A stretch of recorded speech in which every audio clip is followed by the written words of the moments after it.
একটা প্রশ্ন আমার কাছে এসেছে। প্রশ্নকারী আজকে প্রধান অতিথি উনি ছিলেন, উনি চলে গেছেন। আমি শুনেছি আমাকে উনি প্রশ্ন করেছেন, বলার জন্য বলেছেন যে ইসলামে ভোট আছে কিনা। এটার জবাব আমি যদি বলি নাই, তাহলে বলুন তো ইসলাম কি পরিপূর্ণ হলো না অপরিপূর্ণ হলো? তাহলে ইসলামে অবশ্যই ভোটের ব্যাপারে কথা বক্তব্য কি আছে কিনা বলেন। আসতে বলবেন না, আছে কিনা বলেন। আজকের যুগের যারা আবু জেহেল, আজকের যুগের যারা ফেরাউন, তারাও জানে, তারাও বুঝে, সবকিছু বুঝে শুনেই ইচ্ছে করেই শয়তানি করে। আসতে কবেন না, জোরে কোন ঠিক কিনা। আমরা আল্লাহ তাআলার শুকর আদায় করে নিলাম। সম্মানিত হাজিরিন, রাতের গভীরতা অনেক হয়ে গেছে, আরো বেশ কিছু আগে উঠলে ভালো হতো। আমি এসেছি আগেই, তো যদি আলোচনা শেষ হতে একটু বিলম্ব হয়, সময় লেগে যায়, কষ্ট হবে। আমাকে সময় দেওয়া যাবে তো? জোরে বলি ইনশাআল্লাহ। সম্মানিত উপস্থিতি, আমরা বড় ভাগ্যবান। আমরা একটি পূর্ণাঙ্গ দিন পেয়েছি, জীবন বিধান পেয়েছি। আমরা বড় ভাগ্যবান। আমরা আমাদের প্রভু, হ্যাঁ এর মধ্যে ঢুকে দেন, আমরা আমাদের প্রভু আল্লাহকে চিনতে পেরেছি। আমরা বড় ভাগ্যবান। নবীদের মাঝে শ্রেষ্ঠ নবী মুহাম্মদ সাল্লাল্লাহু আলাইহি ওয়াসাল্লামকে আমাদের রাসূল হিসাবে চিনতে পেরেছি। আমরা বড় ভাগ্যবান যে আল্লাহ তাআলা আমাদেরকে শ্রেষ্ঠ দিন ইসলামকে শ্রেষ্ঠ দিন হিসেবে গ্রহণ করার তৌফিক দিয়েছেন। আমরা বড় ভাগ্যবান। বলি আলহামদুলিল্লাহ, জোরে বলি আলহামদুলিল্লাহ। কিন্তু দুঃখজনক হলো সত্য, সেই ইসলামকে, সেই দ্বীনকে বোঝার জন্য যে মুজাহাদা, যে চেষ্টা, যে পরিমাণ চেষ্টা করে ইসলামকে বোঝা দরকার, সেই স্টাডি, সে অধ্যয়ন কিন্তু এই মুসলিম জাতি, আমার দেশের মুসলিম জাতির ভিতরে, আমার দেশের মানুষের ভিতরে এটা নাই বললেই চলে। মানে আমরা যেন ইসলামটাকে গ্রহণ করিনি, মনে হয় ইসলামটাকে আমরা পেয়েছি, যেরকম দাদার থেকে বাপ পেয়েছে, দাদা থেকে বাপ পেয়ে, বাপ থেকে আমি পেয়েছি, এরকম একটা ভাব। কিন্তু ইসলামের প্রকৃত সংজ্ঞা, একজন মুসলিমের প্রকৃত গুণ কেমন হওয়া উচিত, এই ব্যাপারে আমাদের অধিকাংশের ভিতরেই ধারণা নেই বললেই চলে। আমার কথার সঙ্গে আপনারা একমত হতে পেরেছেন কিনা জানি না, একমত কিনা বলেন। এটার কারণ হলো আমাদের মাঝে কিছু কিছু লোকের ধারণাই আছে যে ধর্ম কর্ম এটা কিছু কোনো মতো করলেই হয়ে গেল। শুক্রবারে যাব, সপ্তাহে একদিন, বছরে রমজান মাসে একটু মক্কা মদিনা ঘুরে আসব, এরপরে সময় পেলে একটু মাঝে মাঝে কোরআন একটু তেলাওয়াত করব, অর্থ না বুঝেই। এরপরে একটু দান সদকা করব, মসজিদ মাদ্রাসা একটু বানায় দেব, টাকাতে পয়সা থাকলে পরে বাবার কবরের পাশে একটা মাদ্রাসা বানায় দেব। এই এতটুকু করলেই অনেকে ভাবেন যে এটাই বুঝি আমার ধর্মকর্মের পরিপূর্ণ অনুসরণ হয়ে গেল। কিন্তু ইসলাম কিন্তু আনুষ্ঠানিক শুধু ইবাদতের মধ্যে সীমাবদ্ধ নয়। ইসলাম হচ্ছে জীবনের সকল কাজের সঙ্গে সম্পর্কিত একটা দিন। বলি আলহামদুলিল্লাহ। আমার কথায় কি একমত আপনারা? এটা কি আমার কথা না আল্লাহর কথা? আজ থেকে আমার কথা না আল্লাহর কথা? আল্লাহর কথা। একটা প্রশ্ন আমার কাছে এসেছে। প্রশ্নকারী আজকে প্রধান অতিথি উনি ছিলেন, উনি চলে গেছেন। আমি শুনেছি আমাকে উনি প্রশ্ন করেছেন, বলার জন্য বলেছেন যে ইসলামে ভোট আছে কিনা। এই ব্যাপারে উনি একটা প্রশ্ন করেছেন, খুবই স্পর্শকাতর একটা প্রশ্ন। এটার জবাব আমি যদি বলি নাই, তাহলে বলুন তো ইসলাম কি পরিপূর্ণ হলো না অপরিপূর্ণ হলো? তাহলে ইসলামে অবশ্যই ভোটের ব্যাপারে কথা বক্তব্য কি আছে কিনা বলেন, আসতে বলবেন না, আছে কিনা বলেন। আমি আস্তে আস্তে করে বলবো। আমি আমার আলোচনার জীবনে আমার ভিতরে উচ্ছৃঙ্খলপনা, আমার ভিতরে উচ্ছৃঙ্খল কোন আলোচনার ধরন আপনারা মনে হয় পান নাই কখনো, যারা আলোচনা শোনেন আমার।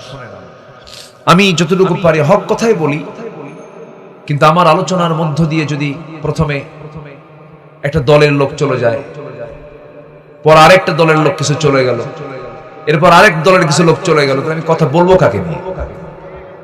আমি দাওয়াত দিতে যাব, দাওয়াত দিতে গিয়ে আমাকে প্রজ্ঞার সাথে দরদ দিয়ে বুঝিয়ে এরপরই তো কথা বলতে হবে, কারণ দাওয়াতের একটা পন্থা আছে না নাই বলেন তো? আছে। এখানে আমি ভাববো না যে সব আল্লাহওয়ালা মানুষ বসে আছে, এটা কি ভাবা যাবে? অনেক বেনামাজিও থাকতে পারে এই জায়গায়। আমার টঙ্গিপাড়ায় মাহফিল ছিল, টঙ্গিপাড়া নাম শুনছেন তো? কোটালীপাড়া টঙ্গিপাড়া, ওই এলাকায় হিন্দু মানুষ বেশি। আমি জানতাম না এটা, আমি আলোচনার মাঝখানে গিয়ে বললাম ভাই এখানে অন্য ধর্মের লোক আছেন নাকি? দেখি যে হাত উঠছে 70% লোকের। তো আমি ভাবলাম এতক্ষণ ওয়াজ করলাম তো আমি এটা না ভেবে, কিন্তু কোরআন কি শুধু মুসলমানদের না সবার? এক দলের না সবার জন্য? সবার জন্য, যেন সব দল বাদ দিয়ে আল্লাহর দলে আসে। সব দল বাদ দিয়ে কার দলে আসে? আল্লাহর দলে আসে। তাহলে আল্লাহর দল আছে না নাই? তা আল্লাহর দল বাদ দিয়ে আপনি অন্য দলে যাবেন কেন? আপনি কার? আসতে কবেন না আপনি কার? আপনার দল করতে হবে কার? আলা ইন্না হিজবুল্লাহি হুমুল গালিবুন, সাবধান আল্লাহর দলই বিজয়ী। যেরকম সুবহানাল্লাহ। অনেক কথা আছে, একটু মনোযোগ দিয়ে শুনবেন। আমি আজকে হক নিয়ে কিছু কথা বলবো। হক কি নিয়ে? হক, দ্য রাইটস, অধিকার। হকুল্লাহ, আল্লাহর হক। হকুল ইবাদ, বান্দার হক। শুনতে রাজি আছেন না? যদি ফজর হয় আপত্তি নেই? ওরে ব্যাপক সাহস দেখছি আপনাদের। বলি আলহামদুলিল্লাহ। আমি একটু দেখলাম আপনাদের হিম্মতটা কেমন। মাশাআল্লাহ, ঠিক আছে। আমি আসি, ধীরে ধীরে আলোচনার দিকে আমরা চেষ্টা করব, দেখি কতটুকু কি করা যায়। আল্লাহ কবুল করুন, জোরে বলি আল্লাহুম্মা আমিন। সোজা আমরা আলোচনার দিকে চলে যাচ্ছি। তাহলে একটা বিষয় ক্লিয়ার হয়ে গেল যে ইসলামে নাই শব্দ বাদে সবই আছে। ইসলামে নাই শব্দ বাদে কি আছে? সব আছে। ইসলাম কি অপূর্ণাঙ্গ না পূর্ণাঙ্গ? পূর্ণাঙ্গ। আল্লাহ রাব্বুল আলামিন জীবন বিধানের সব ইসলামকে সিলেকশন দিয়েছেন।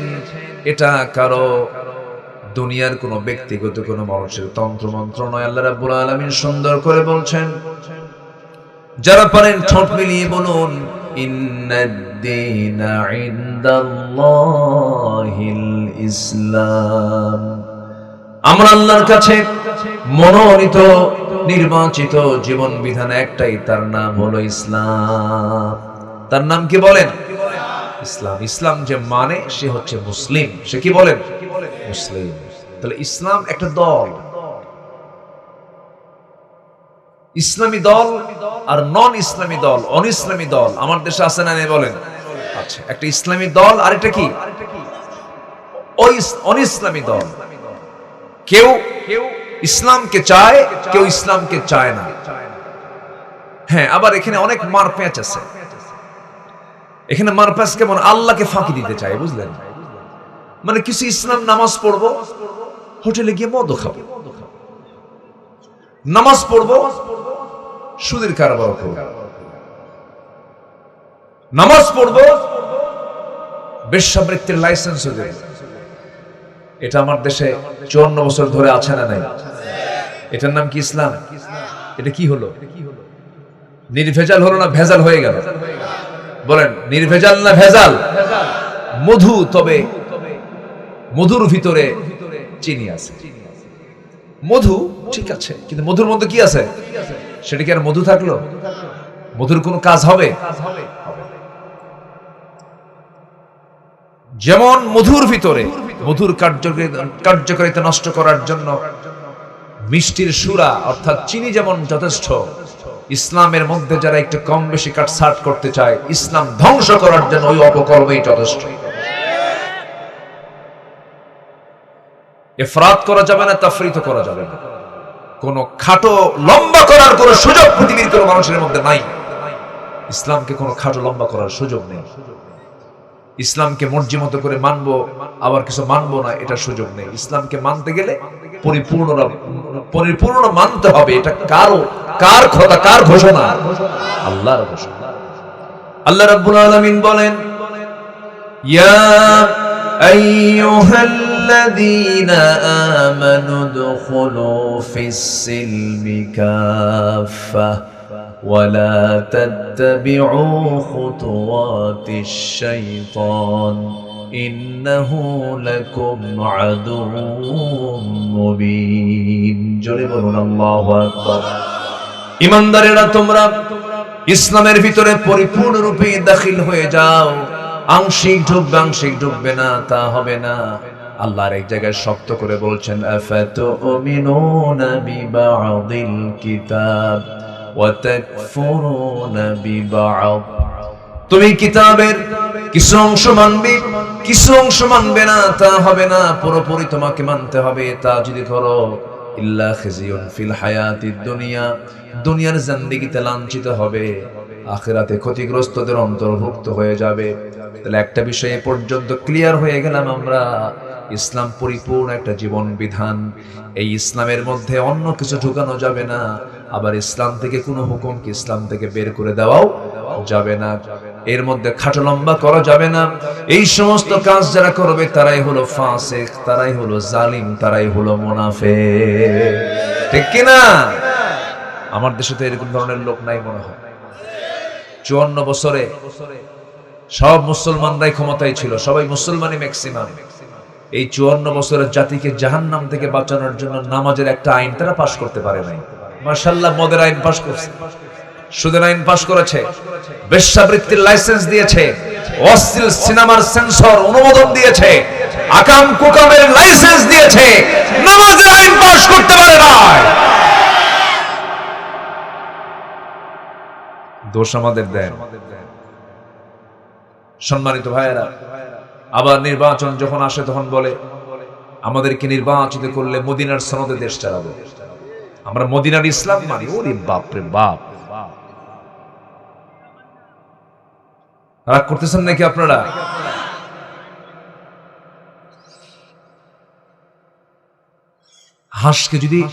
হাঁসকে যদি মোরগের সাঁতার শেখায়, হাঁস বাঁচবে কোন? হাঁসকে যদি মোরগের সাঁতার শেখানো হয়, মোরগ কি সাঁতার পারে? হাঁসের তো চলাচলই হলো পানিতে। আলেমদেরকে সবক দেয় কিছু কিছু লোক আছে, আলেমদেরকে সবক দেয়। আপনি বোঝেন কি? আর ওনারা যদি প্রশ্ন করে হুজুর ফরজ করেন 14টা। বিগত পার্লামেন্টে তেলাওয়াত করার লোক ছিল না। কারি সাহেব আসতো, তেলাওয়াত করতেন। কারি সাহেব একদিন আসে নাই, তেলাওয়াত করতেছে, শয়তানকে তোর সাথে তেলাওয়াত আমার ভালো আছে। এই হচ্ছে নেতৃত্ব, মুসলিম নেতৃত্ব। পার্লামেন্টে গান চলতো, আলহাজ মুমতাজ বেগম গান গাইতেন। আলহাজ না হজে গেছে, হজ টজ করে আসছে। আমার দেশে তো অভিনেত্রীরা হজে যায়, যে লাইভ করে। প্রিয় দেশবাসী, আমি ওমরায় এসেছি, সবাই আমার জন্য দোয়া করবে। আমি যেন ওমরার সকল কাজ সম্পূর্ণ করে দেশে ফিরে যেন সিনেমার কাজ সম্পূর্ণ করতে পারি। শয়তানও এত শয়তান না, শয়তানও এত শয়তান। আমার দেশের কিছু চরিত্র আছে ডাবল স্ট্যান্ডার্ড, খুব দুষ্ট, খুব পাক্কা শয়তান। সব বোঝে কিন্তু বোঝে না তা না, বুঝেল বোঝে নাই। শয়তান কি কম বুঝে? আচ্ছা বলেন তো, আল্লাহর নাম বেশি নাই কে রাতের বেলা? বাড়িওয়ালা না চোর? বুদ্ধি বেশি কার? বলেন, চোরের বুদ্ধি কিন্তু বেশি। ওরা বোঝে সবকিছু, সব বোঝে, সব জানে, কিন্তু ইচ্ছে করে এগুলো করে। ফেরাউন বুঝতো না? ফেরাউন বলতো আইয়ুবাদদিলা দীনাকুম, মুসা তার দিন, মুসা দিনকে পাল্টায় দিচ্ছে, দেখছেন, আইন কানুনকে চেঞ্জ করে দিচ্ছে। ফেরাউন বুঝতো তো, আবু জেহেলও বুঝতো সবকিছু। এজন্য আজকের যুগের যারা আবু জেহেল, আজকের যুগের যারা ফেরাউন, তারাও জানে, তারাও বুঝে, সবকিছু বুঝে শুনেই ইচ্ছে করেই শয়তানি করে। আসতে কবেন না, জোরে কোন ঠিক কিনা? এটা মনোযোগ দিয়ে আমরা কথাগুলো শুনি। আমরা হক নিয়ে কথা বলবো। কি নেব কথা বলবো? হক। যার যে হক তা তাকে দিতেই হবে, নচেত আল্লাহ ধরে ফেলবে। আল্লাহ তাকে কি ধরে ফেলবে? আল্লাহর হক আছে না নাই? তাহলে আজকে আমার সাবজেক্ট দুটো পার্টে হবে। একটা হচ্ছে হাক্কুল্লাহ, আরেকটা হচ্ছে হাক্কুল ইবাদ। একটা হচ্ছে আল্লাহর হক, আরেকটা হচ্ছে বান্দার হক। এই হক নিয়ে সবার জানার কম বেশি দরকার আছে না নাই? আচ্ছা, একটু মনোযোগ দিয়ে কথাগুলো শুনবেন। আল্লাহ কবুল করুন, জোরে বলি আমিন। সম্মানিত ভাইরা, হকটা কি? আল্লাহ রাব্বুল আলামিন বলেন, وَاعْبُدُوا اللَّهَ وَلَا تُشْرِكُوا بِهِ شَيْئًا وَبِالْوَالِدَيْنِ إِحْسَانًا وَبِذِي الْقُرْبَى وَالْيَتَامَى وَالْمَسَاكِينِ وَالْجَارِ ذِي الْقُرْبَى وَالْجَارِ الْجُنُبِ وَالصَّاحِبِ بِالْجَنبِ وَابْنِ السَّبِيلِ وَمَا مَلَكَتْ أَيْمَانُكُمْ إِنَّ اللَّهَ لَا يُحِبُّ مَنْ كَانَ مُخْتَالًا فَخُورًا। জোরে বলুন আল্লাহু আকবার। সূরাতুন নিসা আয়াত নাম্বার 36। সূরাতুন নিসা আয়াত নাম্বার 36। নিসার মানে হলো নারীগণ, নারী সমাজ। আল্লাহ রাব্বুল আলামিন নারীকে সম্মান দিয়ে একটা সূরার নামকরণ করেছেন, সূরাতুন নিসা দিয়েছেন। কিন্তু আমরা পুরুষ, আমরা বাদ পড়ছে, আমাদের নামে কোনো সূরাই নাই। আমাদের নামে কোনো সূরা নাই। তাহলে মহিলা আছে কিন্তু পুরুষ নাই। চিন্তা করছেন? আর কিছু মায়েরা বলে আমাদের কোনো দামই নাই ইসলামে, অথচ আল্লাহ পাক নারী জাতির নামে একটা সূরা নাজিল করে দিয়েছেন। জান্নাত রেখেছেন কার পায়ের নিচে? হ্যাঁ, নারীর পায়ের নিচে। কার পায়ের নিচে? নারী। নারীর পায়ের নিচে আল্লাহ পাক জান্নাত রেখে দিয়েছেন।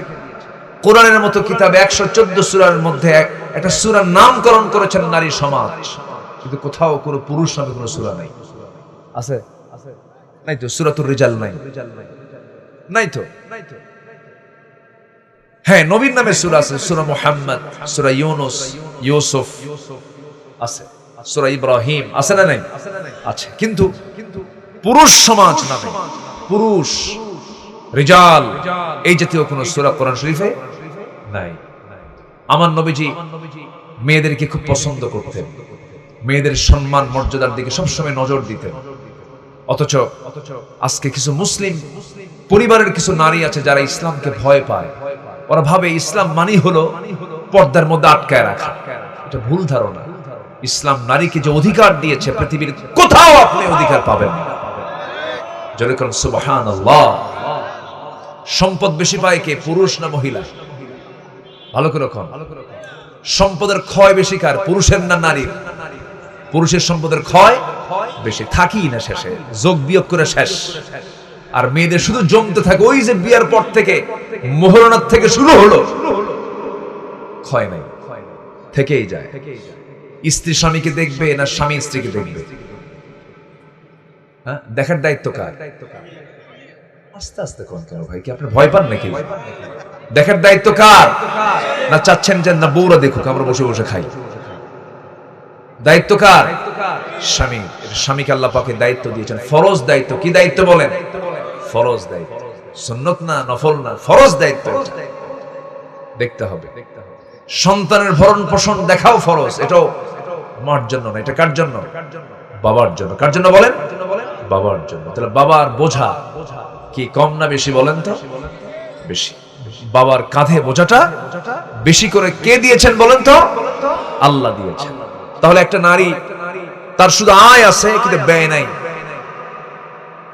আয় আছে কিন্তু ক্ষয় নাই।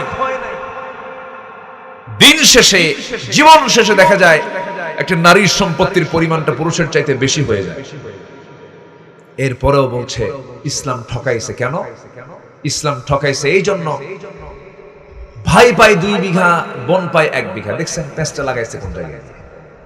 ভাই পায় 2 বিঘা, বোন পায় 1 বিঘা, তাহলে অর্ধেক পেয়ে গেল। লিযযাকারি মিসলে হাযযিল উনসাইন, এটা ঠকাইল। তাহলে নারীকে ইসলাম ঠকালো না জিতালো বলেন? জিতায় দিল। সব দিয়েছে, একটা নারীকে যে সম্মান দিয়েছে অকল্পনীয়, অকল্পনীয়। মান আহাক্কা বিহুসনি সাহাবাতি, সবচেয়ে বেশি হক পাওয়ার যোগ্য ব্যক্তি একটা সন্তানের কাছে কে? আল্লাহ রাসূল বলেন তোমার মা, এরপরে কে? তোমার মা, এরপরে কে? তোমার মা। মান আহাক্কা বিহুসনি সাহাবাতি, 3টা বার বলে দিলেন মায়ের কথা, নারীর কথা বললেন। সবচেয়ে সম্মান ইসলামে একটা নারীকে দেওয়া হয়েছে। জোরে বলে উঠি সুবহানাল্লাহ। কিন্তু বলতেছে আমারে কেন 2 বিঘা না দিয়ে 1 বিঘা দিল, ওরে কেন 2 বিঘা দিল?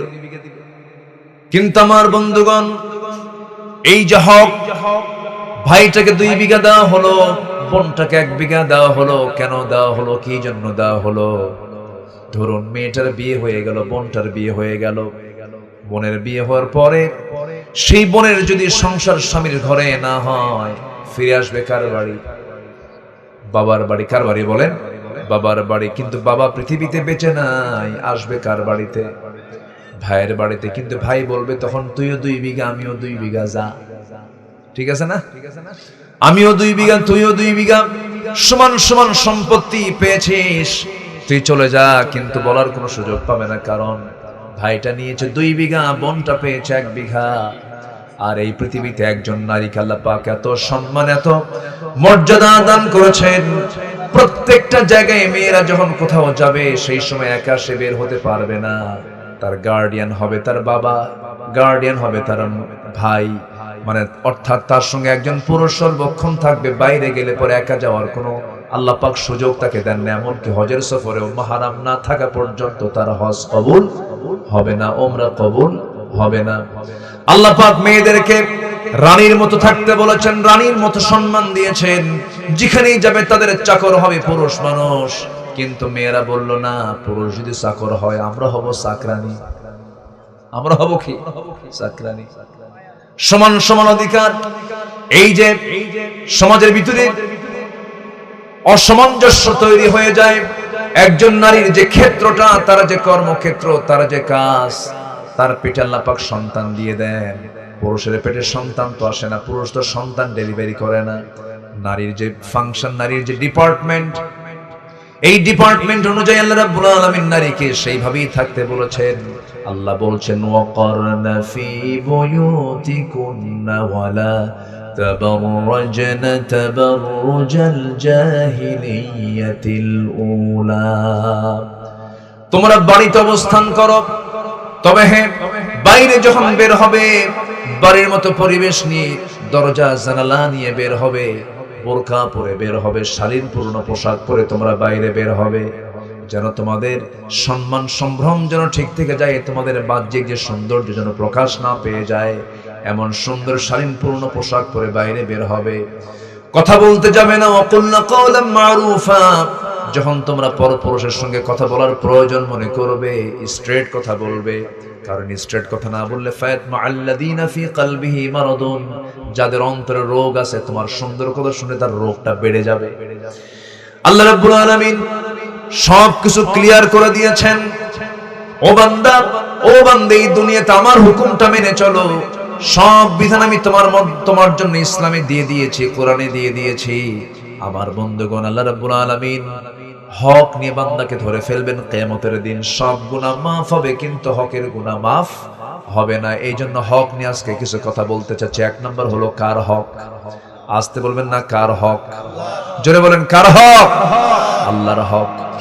এই হক আদায়ের জন্য, আল্লাহর হক আদায়ের জন্য বান্দার জন্য 10টা করণীয়। কয়টা করণীয় বলেন? 10টা করণীয়, একটা একটা করে বলবো।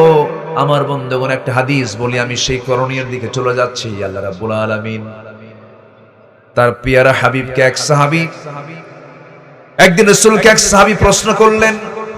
সেই সাহাবীর নাম হলো মুআজ রাদিয়াল্লাহু তাআলা আনহু। প্রশ্ন করছেন, রাসূল নিজেই বলছেন, তিনি বলেন, একদিন রাসূল তাকে প্রশ্ন করছেন, ইয়া মুআজ, রাসূলই প্রশ্ন করছেন সাহাবীকে, ইয়া মুআজ, হাল তাদরি হাক্কুল্লাহ আলা ইবাদিহি ওয়া মা হাক্কুল ইবাদি আলা আল্লাহ?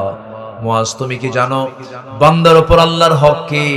আল্লাহর উপরে বান্দার হক কি তোমার কি জানা আছে নাকি? সঙ্গে সঙ্গে মুয়াজ বললেন কুলতুল্লাহ ওয়া রাসূলুহু আ'লামু, আমি বলে দিলাম আল্লাহ এবং আল্লাহর রাসূল ভালো জানেন, আমি তো জানবো না, হুজুর আপনি বলুন।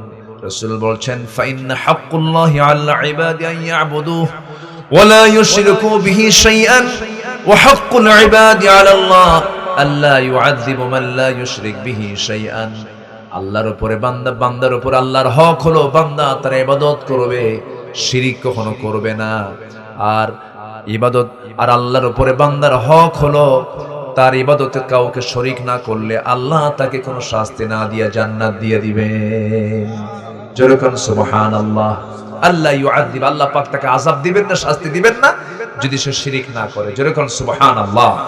এই হাদিস একটা শর্ট আল্লাহর হক মানে বান্দার হক আল্লাহর উপরে শর্ট একটা ধারণা আমরা পেয়ে গেলাম। এখন আসুন আমরা কোরআন সুন্নাহর আলোকে আল্লাহর হক আদায় করার জন্য বান্দার 10টা করণীয়, আমাদের 10টা করণীয় কাজ আছে। নাম্বার 1 হচ্ছে সমস্ত প্রকার শিরকের সাথে সম্পর্ক ছেদ করতে হবে। কোন শিরকের কোন ছোঁয়া আমার জীবনে রাখা যাবে না। এখন শিরকটা কি? সব গুনাহ মাফ হবে, শিরকের গুনাহ মাফ হবে না। আল্লাহ রাব্বুল আলামিন বলেন ইন্নাল্লাহা লা ইয়াগফিরু আন ইউশরাকা বিহি ওয়া ইয়াগফিরু মা দুনা যালিকা লিমান ইয়াশা ওয়া মান ইউশরিক বিল্লাহি ফাকাদ দাল্লা দালালান বাঈদা। সূরাতুন নিসা আয়াত নাম্বার 116 116 নম্বর আয়াত। আল্লাহ রাব্বুল আলামিন বলেন, আল্লাহ রাব্বুল আলামিন বান্দার সকল গুনাহ ইচ্ছা করলে সব গুনাহ maaf করে দিতে পারেন, কিন্তু আল্লাহ কখনো শিরকের গুনাহ বান্দার maaf করবেন না। কার কথা? আস্তে বলবেন না, কার কথা? সেই দিন কোথায় যেন একটা ভিডিওতে দেখতে পেলাম, বাউল সম্রাট আবুল সরকার, নাকি বাউল সম্রাট আবুল সরকার, সে আবুল সরকার বলতেছে আল্লাহ নাচতে কইছে কোরআনে 7 বার। দেখছেন? যেরকম নাউজুবিল্লাহ। কোথায় নাচতে কইলো? বলে কুল আউযু বিরাব্বিন নাস মালিকিন নাস ইলাহিন নাস তোরাও নাস। যেরকম নাউজুবিল্লাহ। আল্লাহর বিরুদ্ধে কথা বলে, নবীর বিরুদ্ধে কথা বলে, যখন যা তা তাই মুখ থেকে বের করে ফেলছে, কার সঙ্গে কোন কি লাগায় দিচ্ছে, অথচ এই সমস্ত নোংরামিগুলো করছে, অথচ আজ পর্যন্ত কোন নাস্তিকদের শাস্তি বাংলার জমিনে পর্যন্ত হয় নাই। হয়েছে কি? হয়েছে? হয় নাই। মন্ত্রীকে গালি দিলে জেল জরিমানা হয়, রাসূলকে গালি দিলে বুদ্ধিজীবীর কাতারে তার নাম লেখা হয়। এই হচ্ছে আমার দেশের চিত্র। আমরা আগামীর বাংলাদেশকে দেখতে চাই এমন বাংলাদেশ, যে বাংলাদেশের পার্লামেন্টে সবার আগে আল্লাহ, রাসূল, ইসলাম, কোরআন কিনে যারা কটূক্তি করবে তাদেরকে ফাঁসির মঞ্চে ঝুলিয়ে মারা হবে, এমন আইন পাস করতে হবে সামনের সংসদে। রাজি আছেন কারা কারা? হাত উঁচু করে দেখান মুসলমান।